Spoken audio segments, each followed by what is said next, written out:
Now, given that this game is essentially Contra in space, of course they had to follow Contra 3's example and have a boss rush. Now, Contra 3 did a boss rush at the end of the game. You fought 4 bosses in a row, I believe, as I recall. You can go back and look. And they were disturbing bosses. This level is not as disturbing, overall, but it is gay as hell.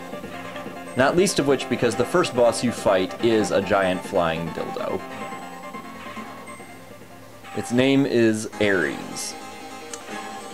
And if you look closely, you can see the chains and the spikes on this bastard.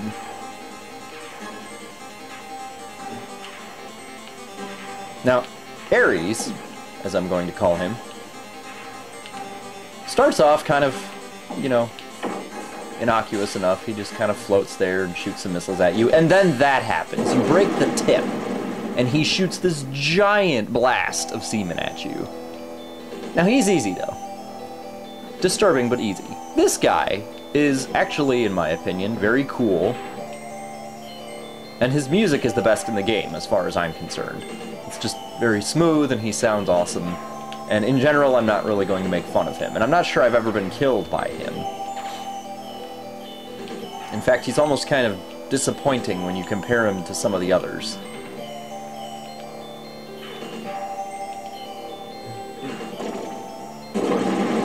And then for 2 seconds, you realize, oh, that's the only good part of the game so far. That boss was awesome, and his music was rad. Because then they shove this shit in your face. I don't even know what to call this thing. There's just not a word to convey how much I hate this boss. You have to have absolutely perfect timing with this particular option set up to not get your ass killed by this guy. The one redeeming feature is that if you kill one of those blue testicles, then one side of his array will be disabled. I failed to capitalize on that.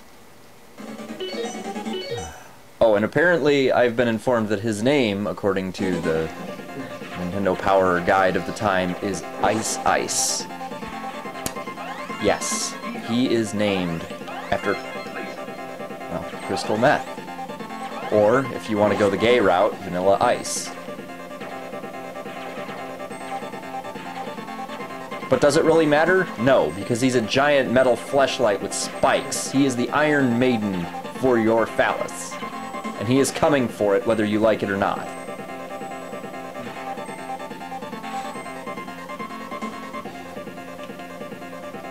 He is not quite the worst of them, though. Believe it or not, he is not the worst of the bosses in this level. Not by a long shot. Partially due to the fact that you can actually disable some of his weapons array. You fucking asshole.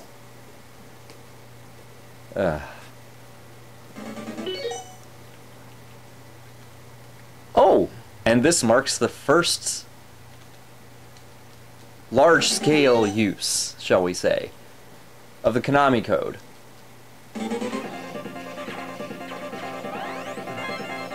I have no problem using it whatsoever, because this level here, right before you fight the bosses, is essentially there to fool you. It's like, oh hey, if I get killed, I can actually get all my shit back. No, you can't. Not quite all of it. They give you just enough to make you think you can get away with it. And then they shove you back out in front of the same boss that just killed you. It's very easy to get to this point and die simply because, well, most human beings, other than the Japanese, do not have the hand-eye coordination to kill this fucker without full power-ups. Especially when you take this item option and you don't have the ability to extend it. The range extender on this is pretty much the best way to kill him. There are other options. There's an option that gives you essentially a triangular formation, so you can look like a fucking duck in formation. But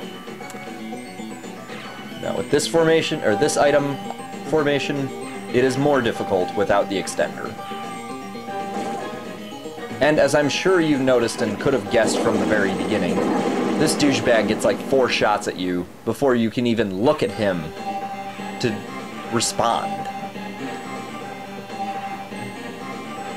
And then you fight a giant metal jelly donut. If Iron Man decided to suit up his breakfast, this is what it would probably look like. But in spite of all those shit flying on the screen, he's not that bad. He's really not that bad at all. Do I like him? Of course not. I don't like any of the bosses in this game, except for that one crystal dude with the tentacles. He goes down easy. This next fine gentleman is what you really have to worry about. He just kind of cruises onto the screen. Guess what? He gets a shot at you.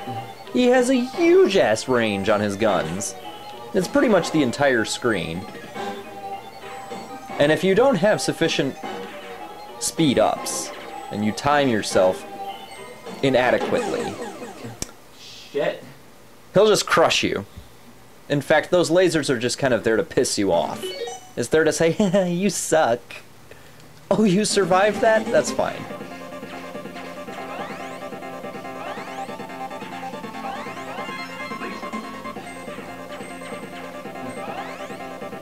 Yes, he's gay as hell. He may not be ice gay in terms of his name, but that doesn't matter. Purely on the merits of how much more fucking hard he is. And when he closes those tentacles around his ball sack, which he's going to use to bag you, you can't kill him. That's like the prime opportunity to hit him. Because Lord knows, the place that he's weakest has enough guns in front of it to ward you off. Especially with this setup. In fact, this setup is even weaker against him than it is against Fag. And he is fast. As I'm sure you can tell. Fag just kind of takes his time. He kind of cruises up and down. No, this guy gets right down to business. This guy is here for non-consensual sex. And he is going to take it from you. If, as a man, you intend to remain an anal virgin, as you should, you don't fuck with this guy.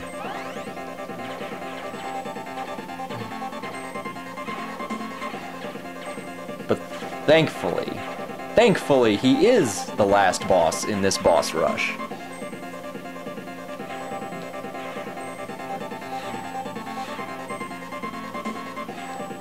And to be honest, I despise this guy so much. And I'm so tired of looking at him that I have nothing more to say about him. Other than that he can kiss my ass. He can take his giant metal scrotum and shove it up Bacterian's dick.